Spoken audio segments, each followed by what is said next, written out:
Hello, fabulous friends, fans, and superstars. Welcome to Synchronicity Web TV. I am your host, Nadiya Shah, and this is your moment of synchronicity. Well, I'm so excited to celebrate with you today the great Rick Levine, my friend Rick Levine. And it is Rick Levine, who I have interviewed a few times and so fortunate to have here again on Synchronicity Web TV. And it is also Rick Levine, who is going to be at the one and only Canadian Astrology Conference taking place the weekend of the 15th of September in Calgary, Alberta. You can join us in person, you can join us online, but he is the very special international guest coming north of the border as part of this very special event. And I know he doesn't really need any introduction. So many people who watch me tell me that they watch him. And that to me is just the highest compliment of all. So Rick, welcome. Thank you for being here. So you may get to say, and I am your host, Nadiya Shah, but I get to say, and I am Nadiya's guest, Rick Levine. Oh, that's so perfect. You just said it. I am Nadiya Shah, and you are the guest, Rick Levine, the great Rick Levine. Now, wait, and before we go on, yes, and I'm not taking over, I am the guest and you are the hostess. But you mentioned the Canadian conference, and yes. I just wanted to show you what I'm drinking my coffee out of. Oh, wow. This is from, actually, I think this is from sometime in the mid-90s, although it says that the Edmonton Astrological Society was started in 1977, and I'm thinking that that was probably from the late great Chris McCrae. Absolutely. But this won't be my first rodeo in Canada. Just That's wonderful. And of course, Chris McCrae is a legend in astrology. She passed away just a couple of years ago.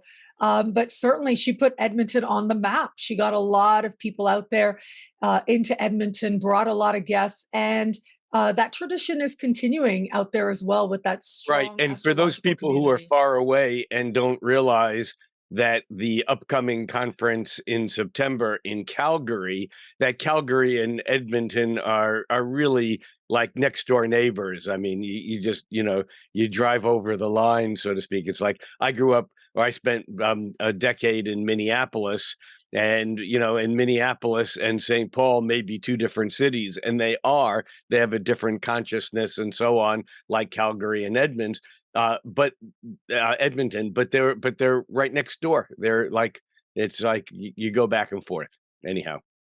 Yeah, I guess it's like New York City and Long Island in a way, right? They're that close. Am I right? Yeah. Oh, yeah. Yeah. Well, actually, part of New York City, Queens, for example, is on Long Island. So anyhow. Okay. Learn something new. Great to be here. What are we talking about? We're talking about anything and everything. We are enjoying ourselves. Just before we turned on the camera, we were having a conversation and we said, okay, let's stop. Let's just start talking about something, anything. Yeah, but do you remember what we were talking about? Because I don't remember, actually. I'm sitting here in the back of my head trying to remember what it was. I think you asked if I made intentions before the recording. Yes. Right. What did you say? And well, and Aries is a cardinal fire sign. People sometimes, most astrologers, when asked, so what's the most intuitive sign? Most of them will say Pisces. I mean, not everybody, but that's often an answer. Jung made it very, very clear that intuition was a fire energy, not a water energy. Psychism, being psychic, receiving is definitely water, but fire doesn't think about what it's going to do next. It just does it. It doesn't do it based on a feeling, water, or a sensation, earth, or an idea, air. It just does it. And that's what intuition is. And so you asked me, do I make intentions? Every damn second. Wow. Yes, that was it. And because normally, as part of the process, I always like to ask whoever I'm interviewing before we start, would you like to set an intention? Is there anything that you would like to, begin with? And some speakers, just like people are different, some Oh speakers yeah. really take it to heart. And they really love to, be grounded and focused and bring a certain No, it spirit makes with sense. them. On the other Yeah. hand, I would like to my intention would be not to be limited by whatever my preconceived ideas of what a good intention might be as the process unfolded. Right. Which I And to go think with is really a part of a problem in astrology in general. I think we try to over solidify. I say we, I mean every astrologer out there except for you and me. Um, but I think we try to over contextualize, over predict, over solidify, with that whole need of concrete is better than uncertainty, which I'm not sure it is. I think that oftentimes the most brilliant choices we make are in moments of uncertainty. I think also sometimes the most important things that come to us without our awareness that they're on the way. And again, I'm not saying that there's no reason to use maps when appropriate to get to where you're going. But I've done away with a bucket list because I've realized over the last handful of years that the coolest shit in my life is stuff that I didn't know about until it happened. And that even I remember thinking this years ago. I taught in Oslo, Norway for a couple of weeks, and I was thinking at that point in time that if someone said, "Give me a list of 10 cities that you want to see before you die," or 50 cities, Oslo wouldn't have never been on them. Just my own thing. Would never thought about it, and yet it was one of the coolest places I've ever been. So I think often we limit ourselves by creating expectations, by stating intentions. And again, I'm not saying that there's never a reason to do that. I know that was a double negative. No, that's amazing. And I was thinking about, because you and I have known each other for years, and you've talked a little bit. You like to talk about your Aries energy, but you've got some very strong Cancer energy as well. And so you're getting that intuition from both places, right? From that more emotional side, but then also from the spark. And the Yeah. And spark, I and mean, yeah, it's a high, people isn't it? Yeah. but people forget, one of the things about Cancer is that people sometimes forget that Cancers never let go. You know, No. and it certainly can be of some negative emotion in the past. I'm not saying that it's, always a positive thing, but when there is a sense of loyalty, when there is a sense of integrity of life purpose, or a goal, or even an intention, today I'm going to blah blah blah blah. The crab, although it'll get sidetracked here and then there, and then the tide will change, and so they'll lose 10 hours, or 6 hours or whatever for the tide, and then they'll be back, and they'll go, and now I'm going to pick up and do it. It's there's a different form of intention, but it certainly is a. It's often seen as a clinginess, but it's also a being able to hold on to what's important. And so, can I ask, how does that work for you? Because I have a Cancer rising, but then I have a Sag moon, Aquarius sun.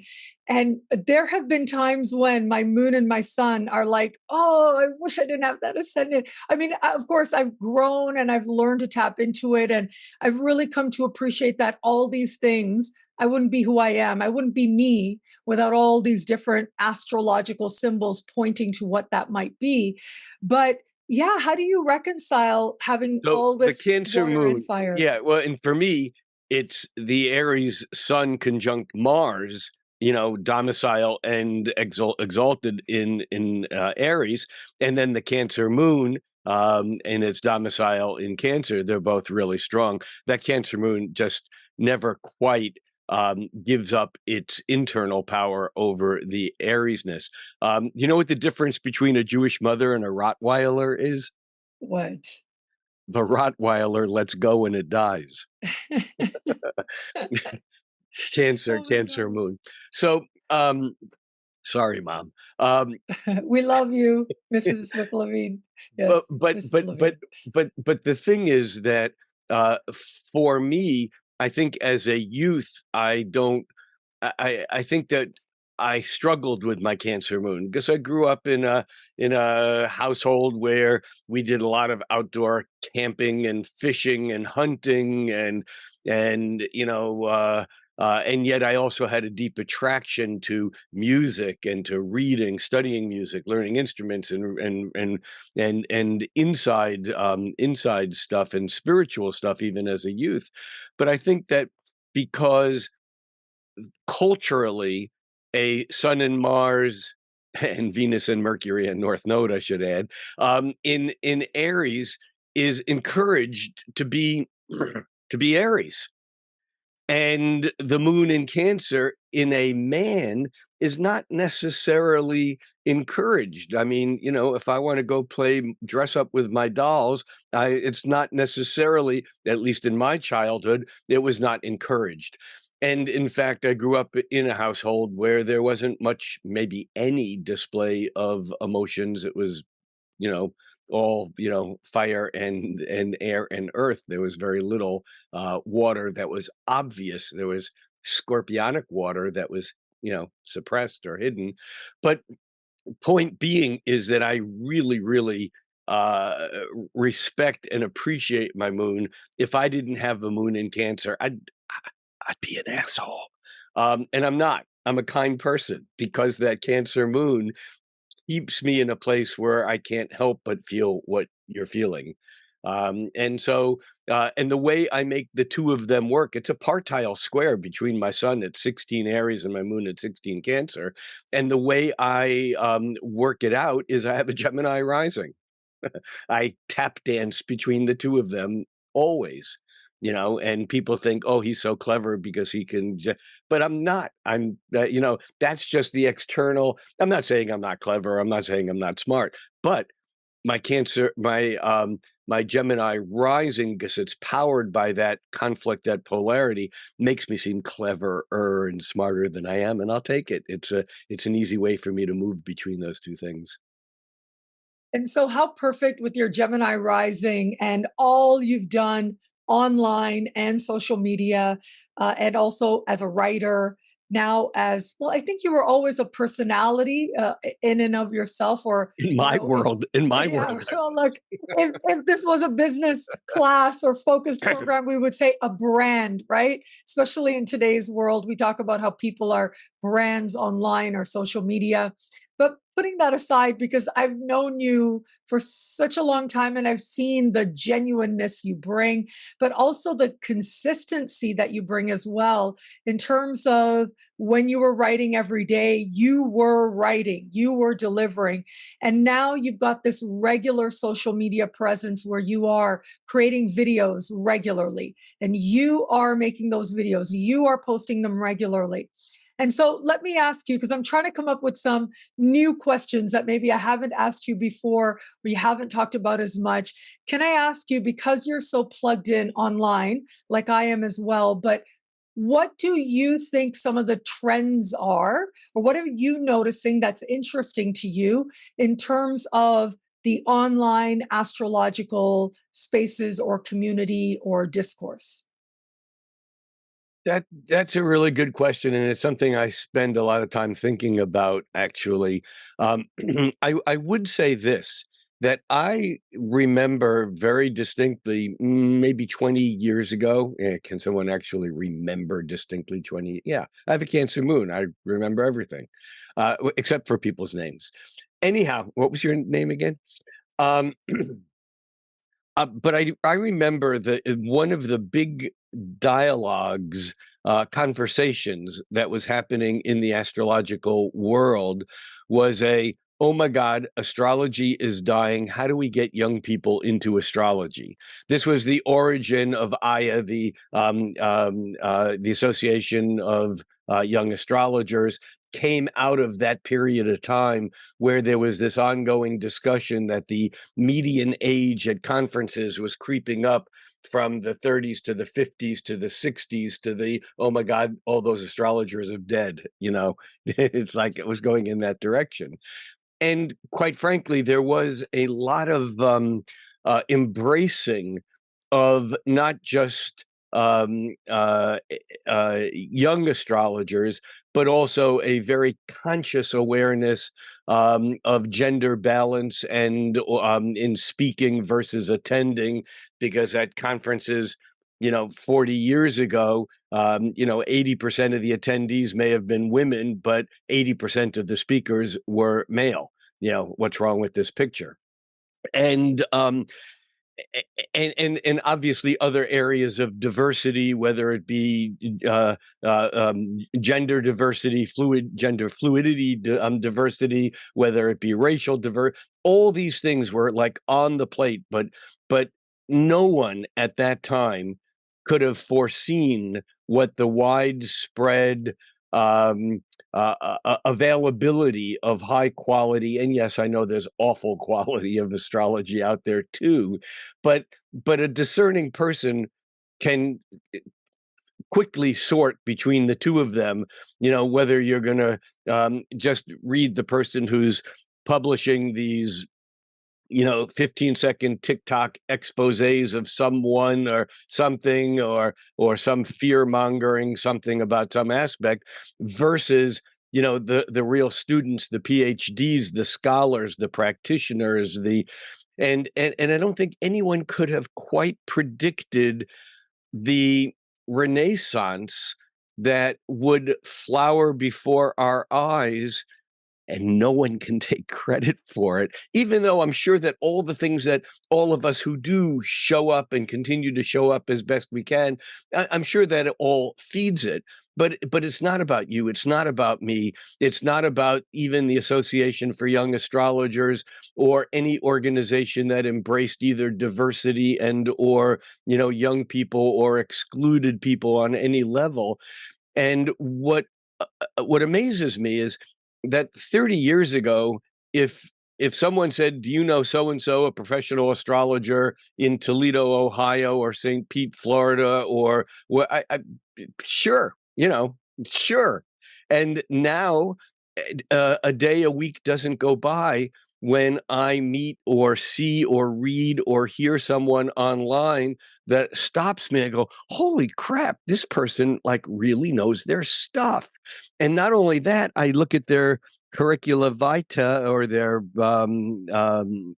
CV or their bio. That's the word I was looking for. I look at their bio and I see that they've been doing astrology for 40 years. I mean, just because they weren't doing it in our little cozy community of the Association for Astrological Network or the American Federation of Astrologers or the International Society for Astrological Research or the National Council for Geocosmic Research or the Organization for Professionals, and the list goes on and on and on and on. But the point here is that I'm going to use a really bad analogy, but it's like a cancer node that has been metastasized, except here I would like to think that we've been metastasized enough that we have become to some level ubiquitous enough that there's no way for the combination of the mother church and the father scientist to exorcise this blight against humanity that you and I love and call astrology. So, I mean, I could say a lot of other things, but that's from the global perspective, I think what the internet has done so far and what it will continue to do by fostering the idea of non-local communities that surround or that coagulate, that coalesce is the right word, for a purpose of actual searching for the real meaning of the zodiac, and how do we use this tool not to predict a sporting event. Some of my good astrologer friends do that. Not to make money on the stock market. Other of my astrology friends do that. But to actually engage with people to help them live better lives, or to maybe move society or humanity in a direction that is more aligned with our maybe cosmic destiny. So that's my long-winded answer to your short, concise question that you don't normally ask others. Well, I do love your answers, how poetic they become and how they take a journey and take us on a journey, certainly.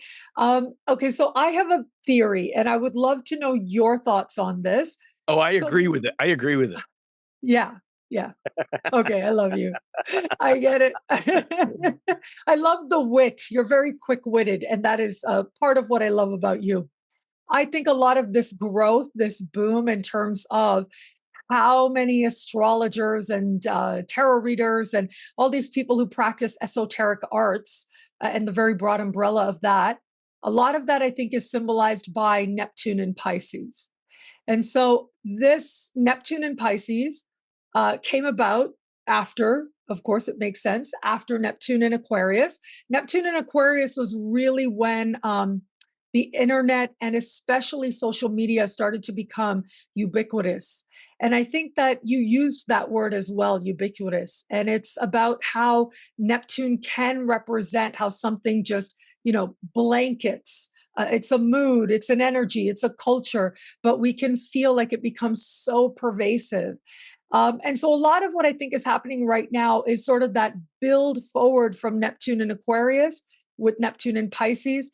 And then, of course, we are coming up to Neptune and Aries. And so that'll be really interesting to see what that journey is like. Now, what do you think in terms of, do you think astrology is Aquarian? So it's going to be more about Pluto and Aquarius, or do you associate it with Pisces the way I like to? Not to start a big disagreement. I'm not trying to do that, but I would love to know your opinion.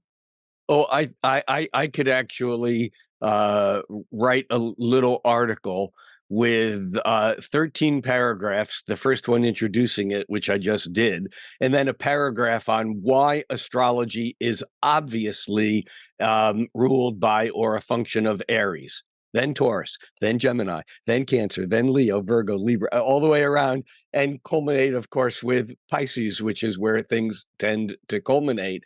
I'm not a fan of one-to-one correspondences. I mean, I think that there is an aspect of Neptune and Aquarius, which is globalizing, or let's say universalizing, if that's a word, the ideal consciousness of cosmic interactions. Yeah, it's Aquarian. It puts us in the future. It gives us a technology that seems like, in the words of Arthur C. Clarke, is magic because we don't understand the technology, but we use it. But it's also Piscean.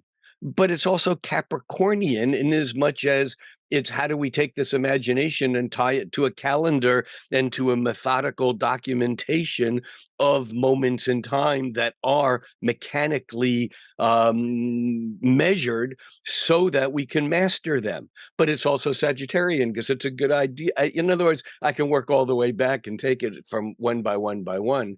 I am intrigued by the fact, however, two things. First of all, that when Neptune gets to Aries, Saturn's going to be right up his butt or its butt.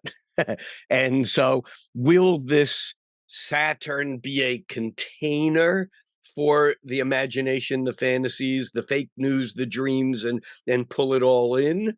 Or will Neptune just go, there is no Saturn anymore.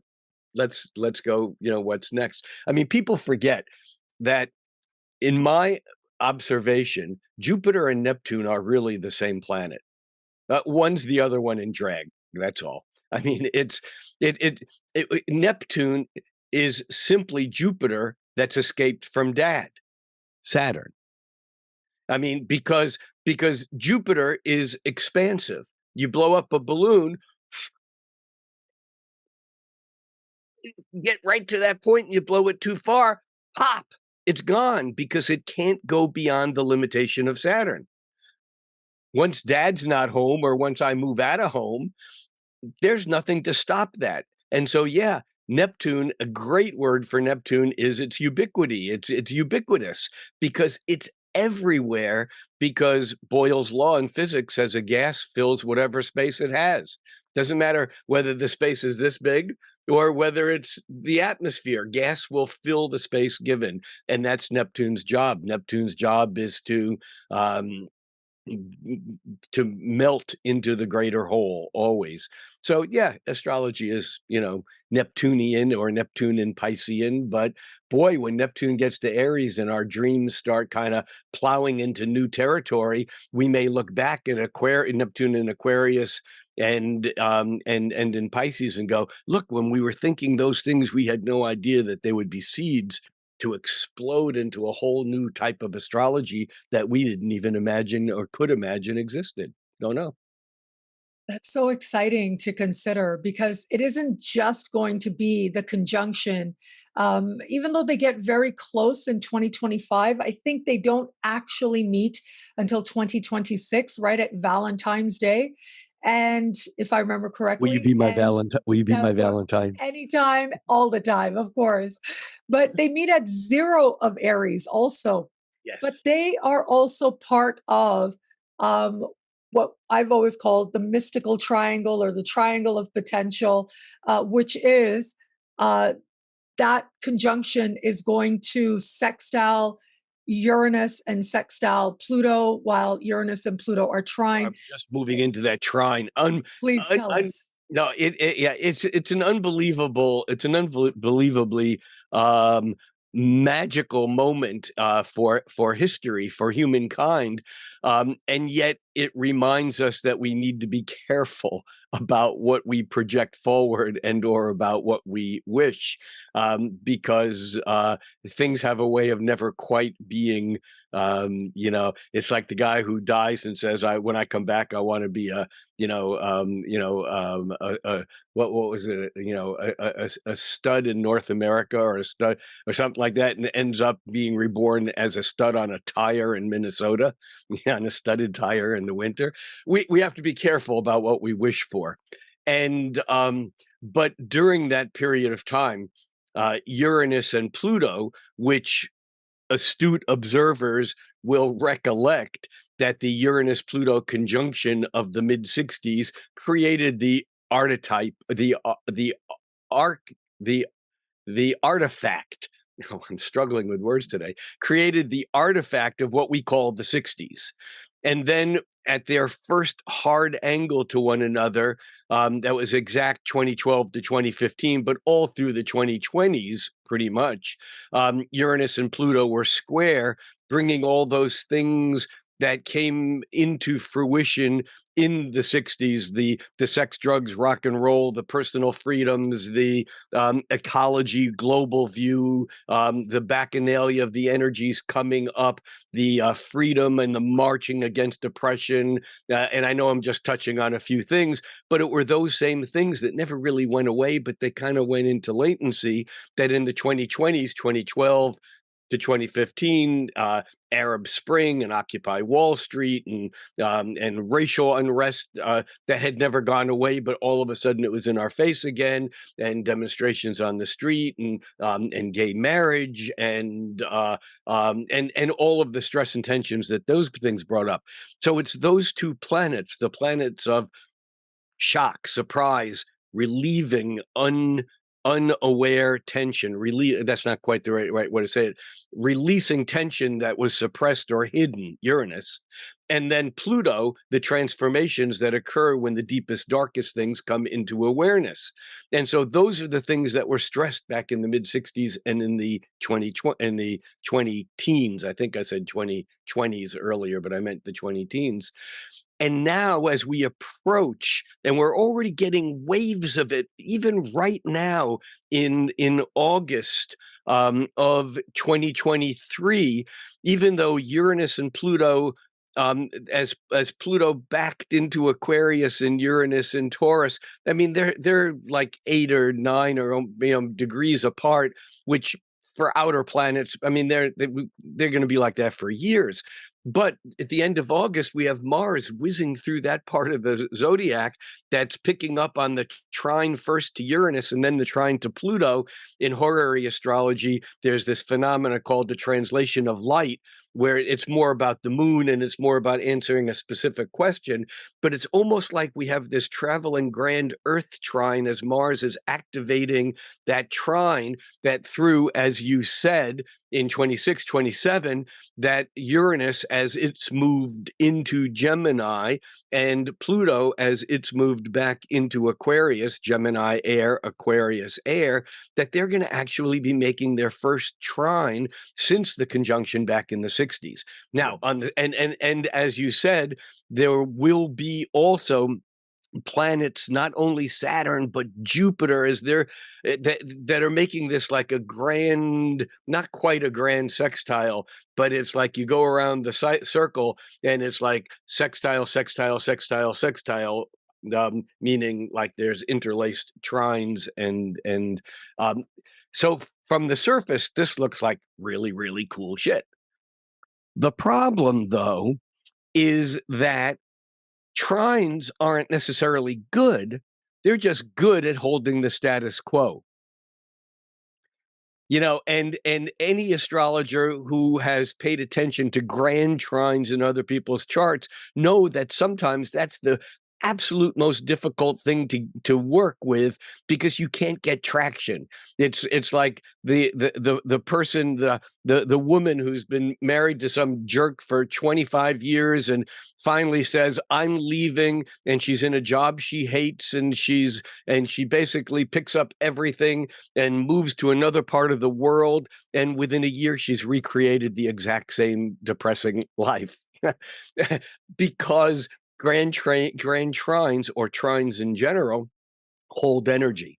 Now, certainly the stability of this period of time may be much greater than the instability of the 20 teens or even the 60s. But what kind of stable? What kind of, are we looking at a fluid, organic, freedom-based stability, or are we looking at a military regime where you have to get a government permit in order to breathe? I don't know. I'm just saying that it looks good on paper, but astrologically, I think we are reminded again and again and again that, and this is a quote, that the origins are not really known. They think it was a computer science professor at Stanford University, whose name I can't remember. But the quote is, in theory, theory and practice are the same. Let me say that again. The quote is, in theory, theory and practice are the same, but in practice, they are not. We'll see. But yes, it looks like I've spent time looking at those charts and watching the faster moving planets, the Mars, Venus, Mercury, Sun, and Moon move in and out and around, and the new moon around that time. I think there's a new moon in Aquarius. I can't remember right now. I haven't looked at it in a bit. But wow, yeah, we're heading somewhere for sure. The question is where, and will we like being stabilized in that moment or not? Don't know. It is remarkable, isn't it? Because it's like we're coming out of a period where it's water and earth, and it's been water and earth for what feels like an extended period of time, with Pluto in earth, with Uranus in earth, Neptune in water. And we're going into this, it feels like this big shift is right around the corner, where we're going into a world that is air and fire. And let's remember that water, yeah, and no, point well taken. And let's remember that water and earth are soul. This is Plato's definitions, not mine. Water and earth are soul, and the feminine, energetically, I don't mean gender feminine, I mean yin, whereas fire and air are yang, the masculine, and the water and earth are descending inward, downward, whereas fire and air are ascending upward and outward. And so I think that even the emphasis on the equilibrial, I don't know what that word would be, and the balancing, in the balancing of, or maybe we should say not the balancing of gender stereotype, but maybe we should say the downfall of the patriarchy, certainly with all these planets in water and earth, has become a clarion. It's become, you know, like widespread. And what's going to happen as we shift back into, or as we shift into fire and air, and so again, don't know. I mean, one can look back at cycles and see patterns, and one of the patterns is that every time Uranus has moved through Gemini, you know, the United States has been in some pretty significant war, whether it's the Civil War or World War II, or, you know, does that mean that? No. But these are patterns to at least pay attention to, so that when we're walking down the street, we don't fall into the same damn pothole just because it's there. We can hopefully develop enough you know, vision that we know it's there and we can walk around it. Why else do we do this crazy thing that we do?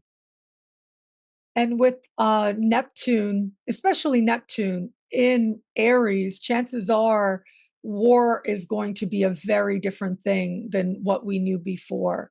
It just feels as if there were, it seems a part of human beings, right? We do tend to get into conflicts for various reasons, various motivations. No, we don't. You want to fight about it? Right, exactly. Yeah, but how we go about fighting is likely to go through a very dramatic shift in terms of we do it in a way that is much more glamorous, or much more masked, or much more under the surface, less blatant with Neptune there. That's some of my initial thoughts on that. Yeah, would you agree?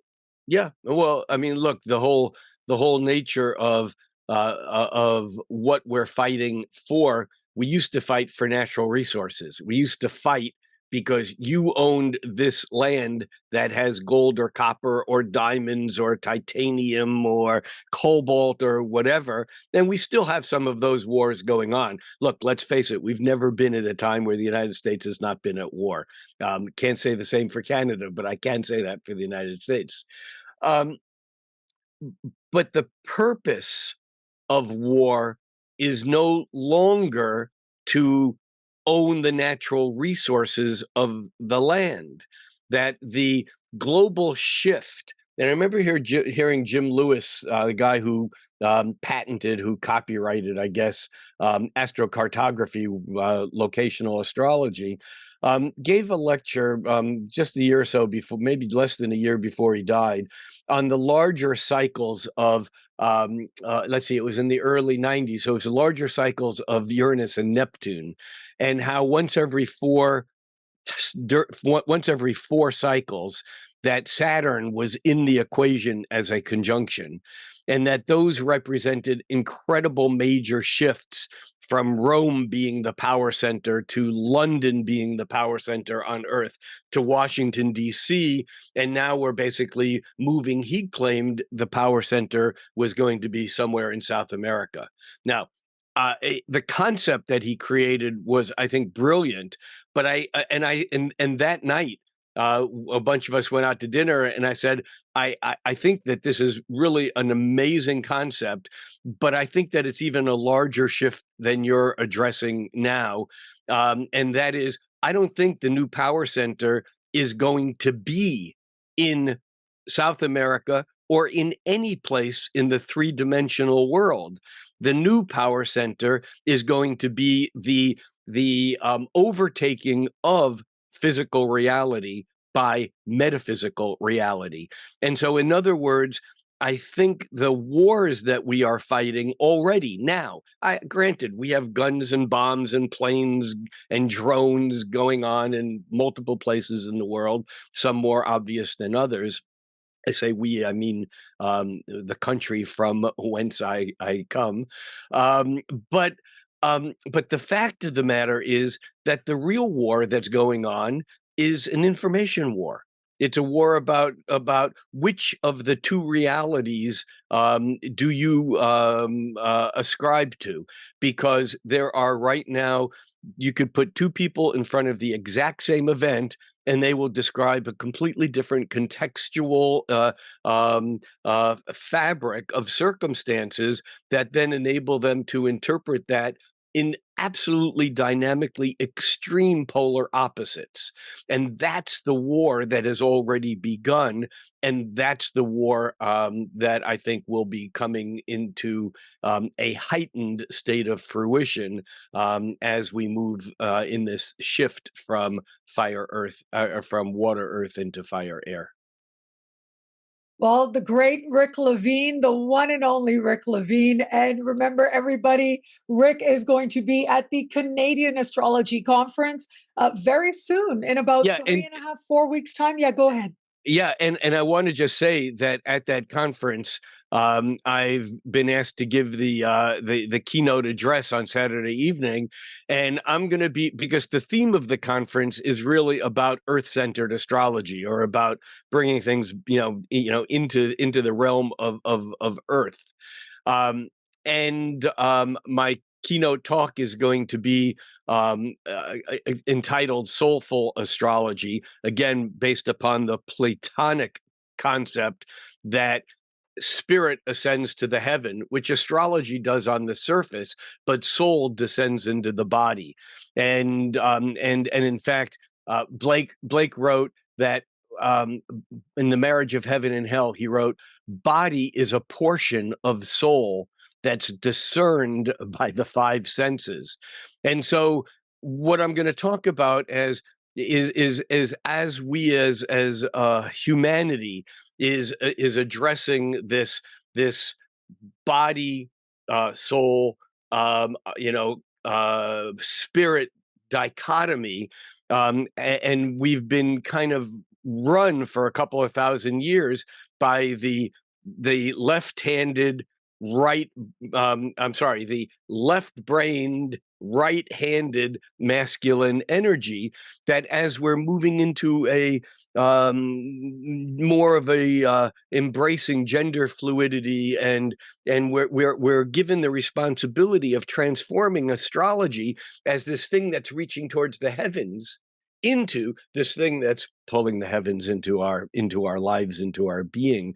And so I'm excited about giving this talk. And then at the conference end, I'm doing a workshop, again, based upon this practical down-to-earth thing that's going to be pretty much a 3-hour dive into improving chart consultations, reading charts. It's not a how-to read charts, but it's basically, again, addressing the dance between learning more and new astrological techniques on one hand, and then actually applying them when we're looking at someone's charts. The question is, how many techniques can we bring in? The question isn't how many techniques can we bring into a consultation session, but it's how do we become impactful and effective in what we do. And I'll also be doing some charts of people live as examples to demonstrate some of these concepts. So as long as we're conference, I didn't want to lose the opportunity to just share a little bit of what I'll be doing there. And I understand also that the workshop that's on Sunday afternoon, for those people who may have to work on Saturday or can't attend the conference, you can still actually come to the workshop itself as a standalone event on Sunday afternoon. So yeah, I'm looking forward to seeing you there, and the other amazing teachers. Some of my favorite teachers are going to be there. And I think the last time I saw Gashida was I saw her at Isar, but the time before that was in Istanbul, where I met her and have been enamored with her earth-centered, First Nation kind of orientation to the larger cosmic things that we modern Western astrologers sometimes think we have the corner on, but we really don't. I'm so glad you gave us more information about what it is that you're bringing to the conference. And for everybody out there, of course, Calgary is where the party is, but there's also a party online as well. So you can join us online for Rick's workshop and for his keynote, I believe, as well. But if you only want to come to the dinner, that's great. If you only want to come to Rick's workshop, that's great too. If you can join us all weekend, that's amazing as well. Regardless, you would be very, very welcome. Gosh, Rick, I always love talking to you. The time goes so fast. Well, we'll have time in a few weeks to hang out and talk nose to nose. Absolutely. We're going to talk and have fun, and crazy fun as only astrologers gathered together can have, because it does tend to be a party when astrologers are together. So, well, and there's something about that community of being with an extended family who speaks the same language that you speak. You know, it's a very important thing. Yeah, and it's a community of misfits, right? Right. We're kind of. I mean, I think I don't think we're misfits. I don't think we're misfits. We just don't want to fit into the thing that everyone else wants to fit into. We want to fit into our own thing, but it doesn't mean we're misfit. It means we're a fit in a higher order. Oh, I love that. I absolutely love that way of understanding myself. I am not a misfit. I am fitting into a higher order. That is going to be my mantra going forward from here. Rick, I love you. Thank you so much. Always nice to see you. Thank you for hosting this. And thank you, everybody out there, for watching. Until we connect again, take care. Bye.